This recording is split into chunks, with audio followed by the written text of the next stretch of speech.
Bom dia, nós somos a equipe Amanda, Daniela, Henrique e Giovana. Esse é o nosso projeto referente ao edifício. O nome do nosso edifício ele é Inovatis. E a gente tem aqui um processo de estudo volumétrico que foi bem difícil a gente conseguir chegar no resultado que a gente queria. A gente teve que estudar algumas ideias de brises horizontais e verticais, porque a gente queria que fosse uma volumetria, que ela fosse orgânica, né? A gente queria explorar o espaço coletivo e poder questionar também o uso vertical das cidades de forma democrática. Então, assim, a gente teve dificuldade de planejar os espaços, mas a gente conseguiu criar uma volumetria concisa e com soluções arquitetônicas.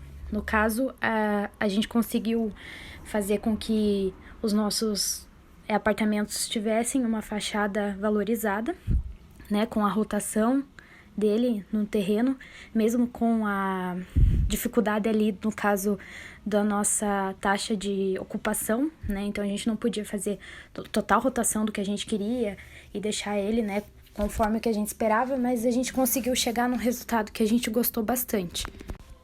Como inspiração, a gente acabou trazendo nesse projeto a Zaha Hadid, né, com os prédios que ela faz, e também o Bjark Ingels. Do Bjark Ingels, a gente acabou trazendo para esse projeto um novo conceito que a gente achou bem interessante, que seria a arquitetura hedonista, que é uma arquitetura que ela é diferente das outras e, no caso, a gente queria realmente que o prédio que a gente fizesse, né, fosse uma coisa que ainda não teriam feito ali na região, né, no terreno, em Curitiba, no caso. E a gente conseguiu trazer isso, eu acredito, para o projeto. Né, o hedonismo ele traz ali a parte da utilidade, né, com o prazer. No caso, a gente tem toda uma área ali de gentileza urbana, né, por baixo do edifício, onde as pessoas não vão perder o espaço que elas têm hoje. Então, assim, elas podem continuar atravessando a rua de um lado para o outro, né, pelo edifício, podem sentar na praça que vai ter embaixo dele. Então, a gente conseguiu, sim, chegar no resultado que a gente esperava. Então, a gente trouxe a parametria de novo, a gente queria que ele fosse futurista e orgânico, que ele fosse delicado, puro. E a gente também, né, no casco ali, a gente acabou utilizando como inspiração esse prédio, o edifício Peculiare, que fica em Quebec, no Canadá. O nosso conceito, a gente queria trazer a revitalização, né, e a renovação da vida. Então, a gente acredita que a borboleta, tanto na forma, né, do nosso edifício visto de cima, quanto na vida mesmo, no ciclo, a gente acabou usando a borboleta como uma inspiração. Então, assim, a gente queria trazer essa fluidez, essa leveza, né? E principalmente a renovação. Então, assim, a gente tem ali uma área no centro, que a gente tem alguns edifícios mais antigos junto, e a gente queria poder revitalizar aquela área, né? Olá pessoal, tudo bem? A fim de continuar explorando um pouco mais a nossa volumetria e os aspectos construtivos, nós decidimos estudar o entorno e as características do trânsito para entender como que a gente poderia fazer para que o fluxo do edifício não atrapalhasse e não prejudicasse o trânsito da região. Então, a gente pode observar que a rua Visconde Nácar, o início dela em azul, com o cruzamento com a Fernando Moreira em roxo, elas criam uma bifurcação, um afunilamento de trânsito que permite a chegada ao centro pela Cruz Machado em amarelo e a própria continuação da Visconde Nácar em vermelho. Como a gente sabe que em horários de pico essa região fica tumultuada, digamos assim, com relação ao trânsito, nós decidimos que a melhor opção para a gente ter essa mobilidade interna do edifício seria pela rua Cândido Lopes, que depois ela se torna Carlos de Carvalho, entrada e saída de veículos, de transportes compartilhados e transportes alternativos. Por que a gente optou por isso? Porque a ideia era que a gente pudesse utilizar o meio de transportes alternativos e valorizar esses transportes como a canaleta expressa, que passa o pé articulado, bicicleta, motocicleta e transporte compartilhado, como eu já disse, Uber, por exemplo.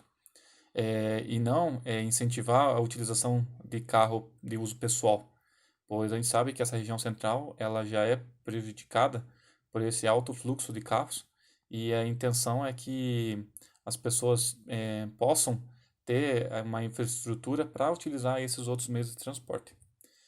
Falando um pouquinho sobre a vista axonométrica ou a vista explodida, nós temos o subsolo, né, onde tem todos os setores de serviços que dão a manutenção para o edifício, como armazenamento da água fluvial, estações de energia, coleta seletiva de resíduos das duas torres, e acesso também às garagens, né, e veículos de serviço. Nós temos no embasamento o centro gastronômico, o centro comercial e a gentileza urbana, né, que a gente criou um espaço para exposição de obras de arte, uma biblioteca e um anfiteatro, que será dito um pouquinho mais sobre isso na próxima na continuação da apresentação. Nós temos a torre residencial e comercial com 12 pavimentos cada uma. E por fim, o invólucro, que a gente decidiu utilizar em ambas as torres para criar essa uniformidade e trazer esse aspecto orgânico, né, para a obra, a fim de explorar, né, a volumetria, de explorar, né, o cruzamento entre a sua Visconde Nácar e Cruz Machado e proporcionar algo novo na verticalização de Curitiba e uma proposta de como a gente poderia utilizar esse espaço. E outro ponto que a gente pode falar brevemente é sobre a setorização. Na torre residencial nós temos o apartamento Lagoa, que é um apartamento multifamiliar. Temos o apartamento Timid para um casal, né, com um quarto. O estúdio Zenit, que é um espaço compartilhado. E na torre comercial nós temos vários espaços offices para coworking, para escritórios individuais, para espaços colaborativos. E esse era o nosso objetivo, criar um espaço democrático onde as pessoas tivessem acessibilidade e pudessem partilhar das suas necessidades gerais. Então, essa é a perspectiva da vista Rua Cruz Machado, onde podemos observar que nossa forma ficou bem diferenciada, com essa volumetria e essa casca em torno dela. Questionamos muito em deixá-la por algumas questões, mas resolvemos aumentar os rasgos para ter uma boa iluminação, ao mesmo tempo conforto, e dar um destaque, além de ser usada para captar energia. Podemos ver também uma vegetação bem distribuída. Nessa outra perspectiva da vista Rua Visconde, dá para reparar a fachada do embasamento está ornando com a casca e deixa bem evidente o nosso conceito orgânico também.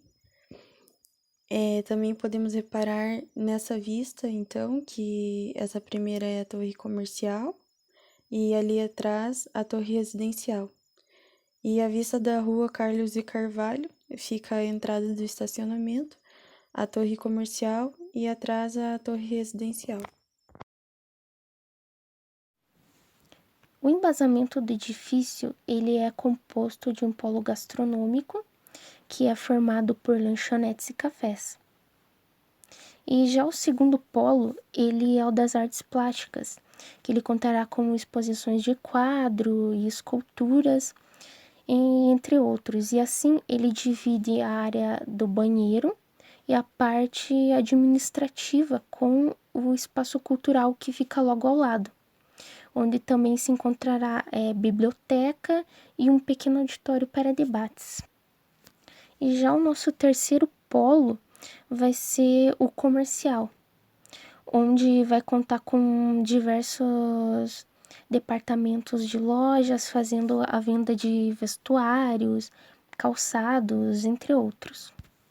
Tudo isso sendo aberto ao público, para que todos possam usufruir dos espaços. E como foi dito anteriormente, nós buscamos implementar uma forma mais orgânica no nosso projeto. E isso se fez muito presente no nosso invólucro, e o qual visamos destacar nesse nosso cenário arquitetônico atual da cidade, para buscar uma uma forma para ser mais um marco cultural da cidade.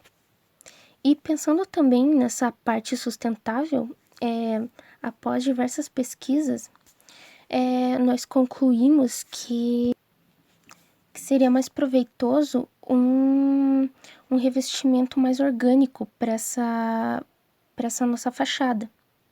Então, dito isso, a maior parte do invólucro ele foi revestido com um filme fotovoltaico orgânico, esse que faz a captação da luz solar e então ele converte em energia limpa. Essa que ela pode também ser utilizada pelo próprio edifício. E a customização ela foi feita na cor acobreada e ela tem a aplicação autoadesiva. Sendo assim, ela é um material extremamente leve, flexível, semi-transparente. E isso tudo facilitando o uso nas extensões sinuosas, né? Sem perder a eficiência que esse produto promete. Então, assim, ele acaba sendo prático e funcional para o que a gente precisa no nosso projeto como um todo. Bem, nós gostaríamos de agradecer o auxílio dos professores, que foi vital para a elaboração do projeto. E nós esperamos que todos tenham gostado do trabalho apresentado. Então, pela equipe, aqui está nosso muito obrigada.